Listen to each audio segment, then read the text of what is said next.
Hello students, ਅੱਜ ਆਪਾਂ ਕਰਦੇ ਹਾਂ ਜਨਰੇਸ਼ਨਸ ਆਫ ਕੰਪਿਊਟਰ। ਆਪਾਂ ਕੰਪਿਊਟਰ ਦੀ ਜਨਰੇਸ਼ਨ ਬਾਰੇ ਜਾਣਦੇ ਹਾਂ। ਹੁਣ ਆਪਾਂ ਦੇਖਦੇ ਹਾਂ ਕਿ ਜਨਰੇਸ਼ਨਸ ਕੀ ਹੁੰਦੀਆਂ। ਜਨਰੇਸ਼ਨਸ ਨੂੰ ਪੀੜ੍ਹੀ ਕਿਹਾ ਜਾਂਦਾ ਜਾਂ ਆਪਾਂ ਕਹਿ ਦਿੰਦੇ ਹਾਂ ਪੀੜ੍ਹੀਆਂ, ਜੋ ਕਿ ਹੈ ਟਾਈਮ 'ਤੇ ਮੋਡੀਫਾਈ ਹੁੰਦੀ ਰਹੀ ਹੈ। ਜਿਹੜਾ ਰੂਪ ਆਪਾਂ ਕੰਪਿਊਟਰ ਦਾ ਹੁਣ ਦੇਖ ਰਹੇ ਹਾਂ, ਪਹਿਲਾਂ ਉਹਦਾ ਮਤਲਬ ਰੂਪ ਅਜਿਹਾ ਨਹੀਂ ਸੀ। ਹੁਣ ਤੱਕ ਕੰਪਿਊਟਰ ਦੀਆਂ 5 ਜਨਰੇਸ਼ਨ ਆ ਚੁੱਕੀਆਂ। ਇਹਨਾਂ ਵਿੱਚ ਕੀ ਹੈ, ਚੇਂਜ ਹੁੰਦਾ ਗਿਆ, ਜਿਵੇਂ ਸਾਈਜ਼ ਦਾ, ਪਾਵਰ ਦਾ, ਉਹਦੀ ਕੋਸਟ ਦਾ, ਉਸਦੀ ਐਫੀਸ਼ੈਂਸੀ ਅਤੇ ਉਸਦੀ ਰਿਲਾਇਬਿਲਿਟੀ ਦਾ।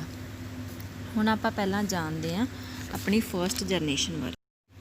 ਫਸਟ ਜਨਰੇਸ਼ਨ ਦਾ ਜੋ ਪੀਰੀਅਡ ਸੀ ਉਹ 1946 ਤੋਂ ਲੈ ਕੇ 1959 ਤੱਕ ਸੀ। ਜੋ ਫਸਟ ਜਨਰੇਸ਼ਨ ਦੇ ਕੰਪਿਊਟਰ ਸੀ, ਉਹਨਾਂ ਵਿੱਚ ਜੋ ਇਲੈਕਟ੍ਰੋਨਿਕ ਕੰਪੋਨੈਂਟ ਯੂਜ਼ ਕੀਤਾ ਗਿਆ ਸੀ ਉਹ ਵੈਕਿਊਮ ਟਿਊਬ ਸੀ। ਵੈਕਿਊਮ ਟਿਊਬ ਯੂਜ਼ ਹੋਣ ਕਰਕੇ ਜੋ ਉਸ ਟਾਈਮ ਦੇ ਕੰਪਿਊਟਰ ਸੀ ਉਹਨਾਂ ਦਾ ਸਾਈਜ਼ ਬਹੁਤ ਜ਼ਿਆਦਾ ਵੱਡਾ ਸੀ। ਮੰਨ ਲਓ ਆਪਾਂ ਕਹਿ ਸਕਦੇ ਹਾਂ ਕਿ ਇੱਕ ਕਮਰੇ ਜਿੱਡਾ ਉਸਦਾ ਸਾਈਜ਼ ਸੀ। ਇਸ ਕਰਕੇ ਇੰਨਾ ਵੱਡਾ ਸਾਈਜ਼ ਹੋਣ ਕਰਕੇ ਉਹਨੂੰ ਇੱਕ ਜਗ੍ਹਾ ਤੋਂ ਦੂਜੀ ਜਗ੍ਹਾ 'ਤੇ ਲਿਜਾਇਆ ਨਹੀਂ ਜਾ ਸਕਦਾ ਸੀ। ਇਸ ਤੋਂ ਬਿਨਾਂ ਵੈਕਿਊਮ ਟਿਊਬ ਦੀ ਜੋ ਬਿਜਲੀ ਦੀ ਖਪਤ ਸੀ ਉਹ ਬਹੁਤ ਜ਼ਿਆਦਾ ਸੀ। ਆਪਾਂ ਕਹਿ ਸਕਦੇ ਹਾਂ ਕਿ ਜਿੰਨੇ ਇੱਕ ਪਿੰਡ ਦੇ ਵਿੱਚ ਸਾਰੇ ਹੁਣ ਬਿਜਲੀ ਦੀ ਖਪਤ ਹੁੰਦੀ ਆ, ਉਨੀ ਸਿਰਫ ਇੱਕ ਕੰਪਿਊਟਰ ਵਿੱਚ ਉਸ ਟਾਈਮ ਹੁੰਦੀ ਸੀ।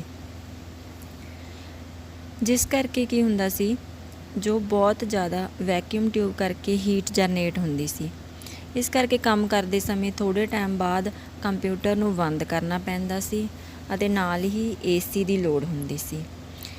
ਇਹਨਾਂ ਕਰਕੇ ਜਿਹੜੇ ਕੰਪਿਊਟਰ ਸੀ ਉਹਨਾਂ ਦੀ ਕੀਮਤ ਬਹੁਤ ਜ਼ਿਆਦਾ ਸੀ, ਮਤਲਬ ਇਹ ਕੰਪਿਊਟਰ ਬਹੁਤ ਕੋਸਟਲੀ ਹੁੰਦੇ ਸੀ।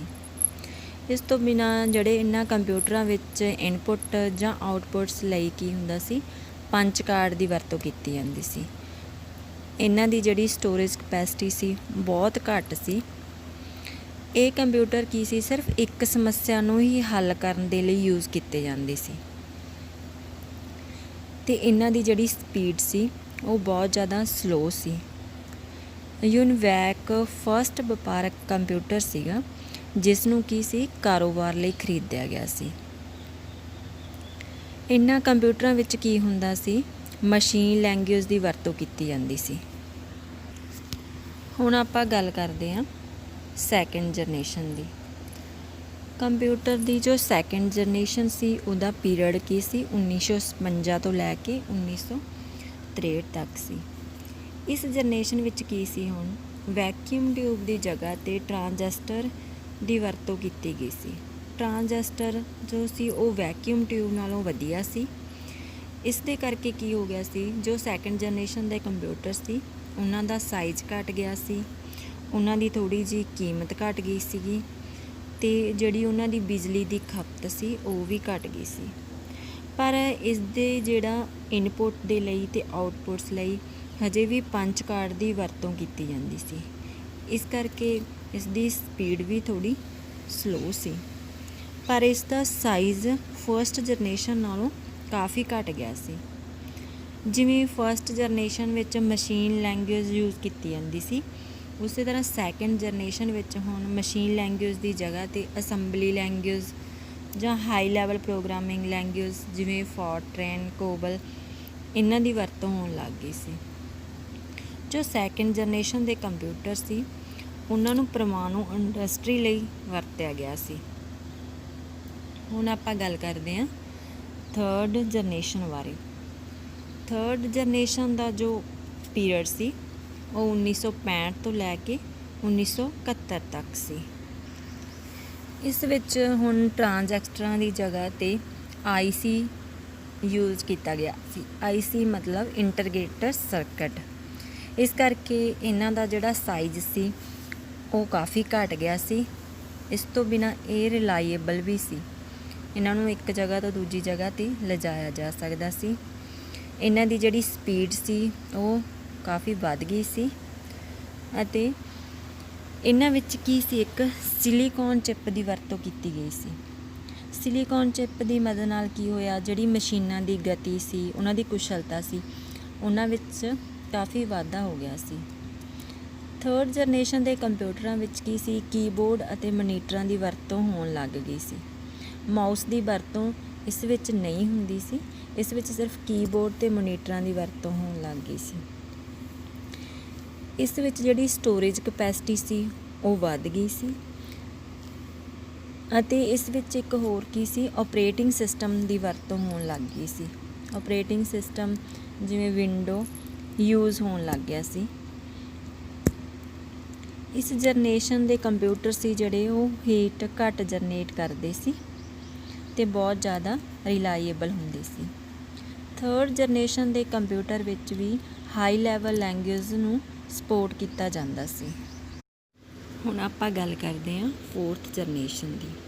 ਫੋਰਥ ਜਨਰੇਸ਼ਨ ਦਾ ਜੋ ਟਾਈਮ ਸੀ ਉਹ 1971 ਤੋਂ 80 ਤੱਕ ਸੀ। ਫੋਰਥ ਜਨਰੇਸ਼ਨ ਵਿੱਚ VLSI ਟੈਕਨੋਲੋਜੀ ਯੂਜ਼ ਕੀਤੀ ਗਈ ਸੀ। VLSI means very large scale integrated.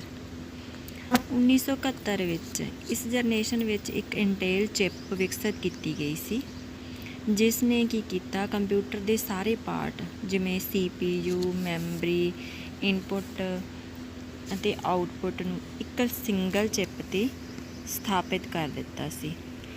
ਇਸ ਜਨਰੇਸ਼ਨ ਦੇ ਕੰਪਿਊਟਰਾਂ ਨੂੰ ਮਾਈਕਰੋ ਪ੍ਰੋਸੈਸਰ ਦੇ ਨਾਮ ਨਾਲ ਵੀ ਜਾਣਿਆ ਜਾਂਦਾ ਸੀ।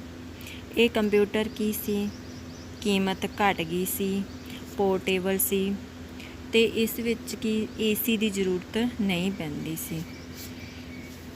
1981 ਵਿੱਚ ਸਭ ਤੋਂ ਪਹਿਲਾਂ ਕੰਪਿਊਟਰ ਦੇਖਿਆ ਗਿਆ ਸੀ ਜੋ ਕਿ ਘਰੇਲੂ ਕੰਮਾਂ ਲਈ ਵੀ ਵਰਤਿਆ ਗਿਆ ਸੀ। ਇਹਨਾਂ ਕੰਪਿਊਟਰਾਂ ਦਾ ਸਾਈਜ਼ ਘਟ ਗਿਆ ਸੀ ਅਤੇ ਇਹਨਾਂ ਦੀ ਜਿਹੜੀ ਕਪੈਸਿਟੀ ਸੀ, ਸਟੋਰੇਜ ਕਪੈਸਿਟੀ ਸੀ, ਉਹ ਕਾਫੀ ਵੱਧ ਗਈ ਸੀ। ਇਸ ਵਿੱਚ ਇੰਟਰਨੈਟ ਜਾਂ ਆਪਾਂ ਕਹਿ ਦਈਏ ਨੈਟਵਰਕਿੰਗ, ਲੈਨ ਮੈਨ ਦੀ ਵੀ ਵਰਤੋਂ ਹੋਣ ਲੱਗ ਗਈ ਸੀ ਅਤੇ ਇਹ ਕੰਪਿਊਟਰ GUI ਮਤਲਬ ਗ੍ਰਾਫਿਕਲ ਯੂਜ਼ਰ ਇੰਟਰਫੇਸ ਹੋ ਗਏ ਸੀ।